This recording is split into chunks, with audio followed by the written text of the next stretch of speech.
For millions of Americans, they seemed like the picture-perfect family. Shanann Watts, a vibrant young mother, deeply involved in her children's lives, sharing her family moments on social media. Christopher Watts, a quiet, seemingly devoted husband, working in the oil fields to provide for his family. Together, raising two little girls, Bella and Celeste, with another child, a baby boy, soon on the way.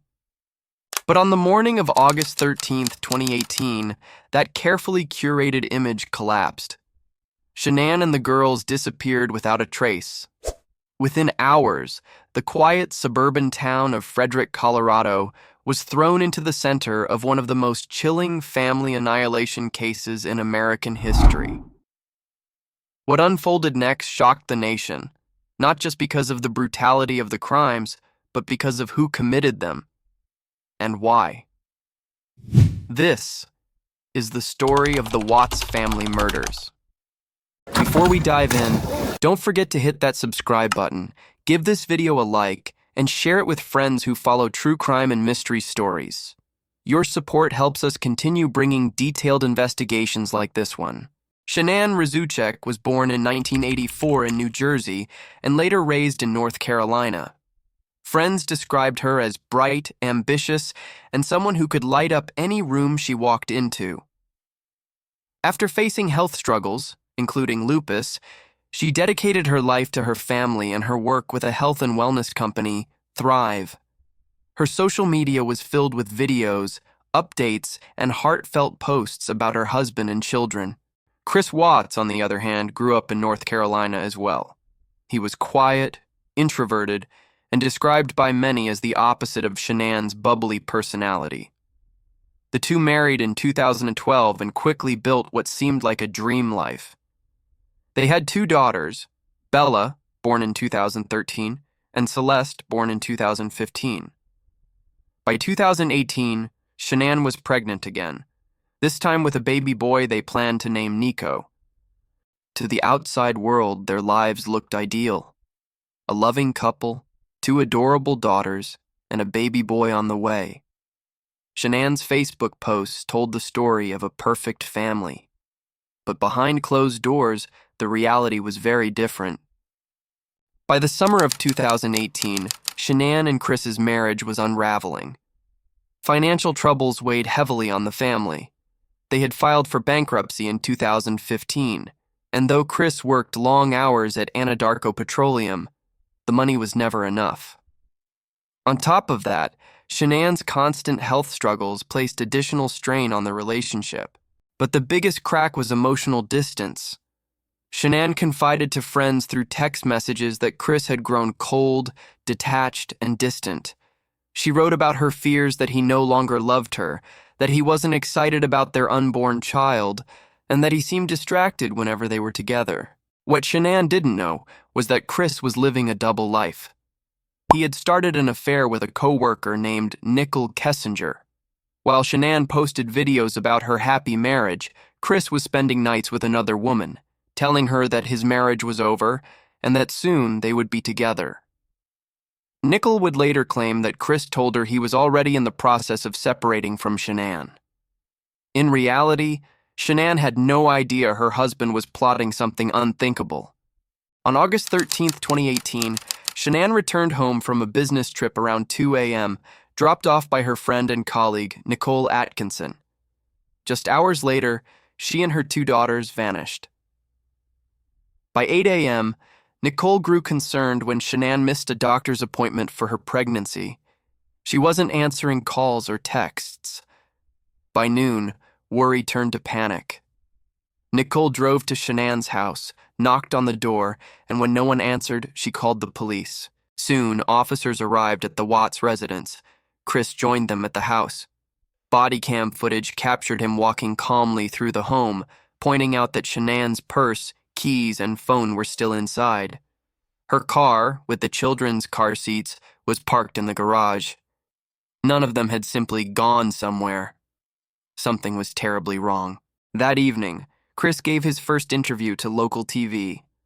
Standing on the porch, he pleaded for his family's return. His voice was calm, almost detached. He said, "If you're out there, just come back. If somebody has her, just bring them back." But to many, something felt off. His affect didn't match the gravity of the situation. In the days that followed, police and FBI agents launched an intensive search. Neighbors, friends, and volunteers combed through the area, but investigators quickly turned their focus closer to home. Surveillance footage from a neighbor's security camera showed Chris backing his truck into his garage early on the morning of August 13th, a detail that would later become crucial. Detectives noticed his nervous behavior as he watched the footage with them. One neighbor even whispered to police that Chris wasn't acting right. As investigators dug deeper, Shanann's phone records and texts painted a clear picture. She was desperately trying to save her marriage, while Chris was emotionally checked out and hiding an affair.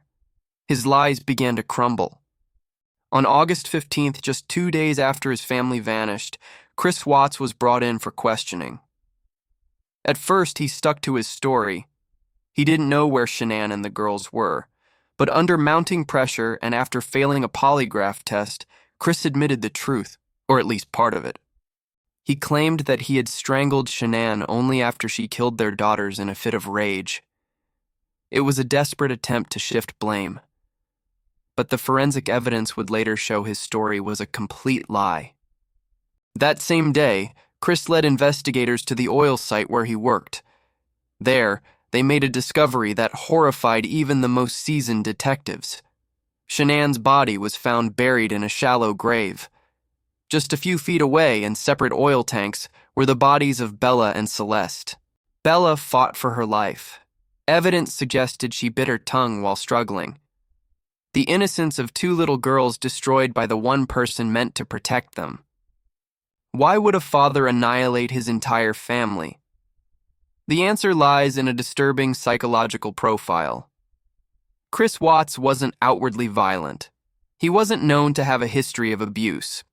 But psychologists classify him as a family annihilator, a rare but devastating type of murderer. Family annihilators often kill those closest to them to escape responsibilities, financial burdens, or to start a new life unencumbered. In Chris's case, investigators believe he saw his family as obstacles.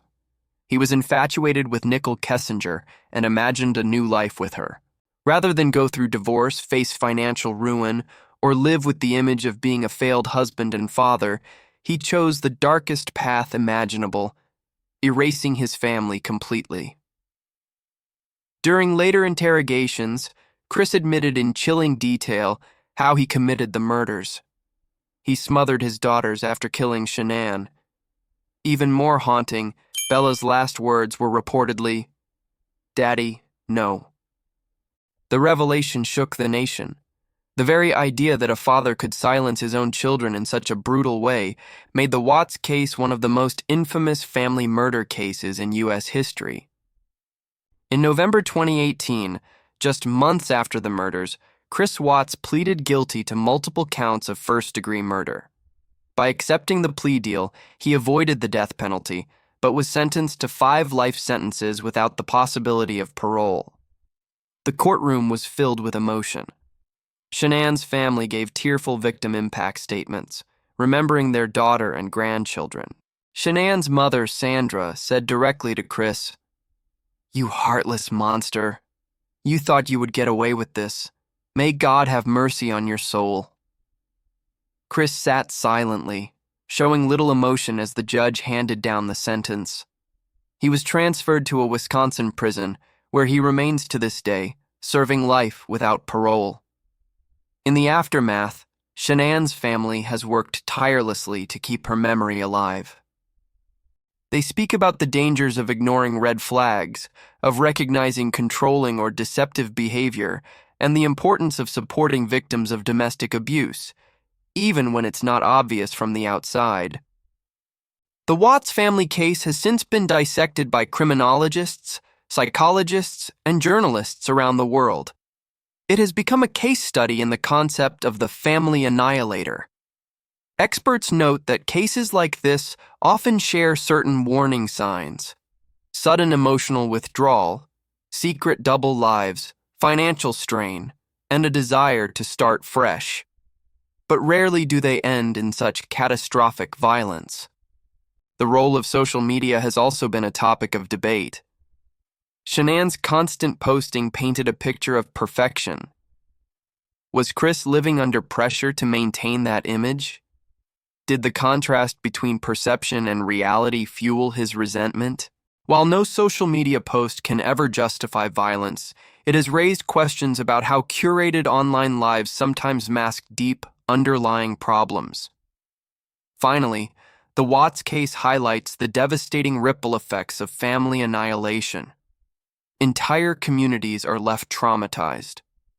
Surviving family members carry unimaginable grief, and society is left asking, how could someone capable of smiling in family photos, of tucking their children into bed, also be capable of such monstrous acts?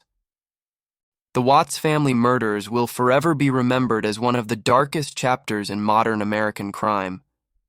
It shattered the illusion of safety within the home and reminded us that evil sometimes wears the face of the ordinary. Shanann, Bella, Celeste, and unborn baby Nico lives cut tragically short by the man who should have loved them most. As the world tries to understand why, their memory lives on, a reminder of the fragility of trust and the importance of never ignoring the signs hidden behind closed doors.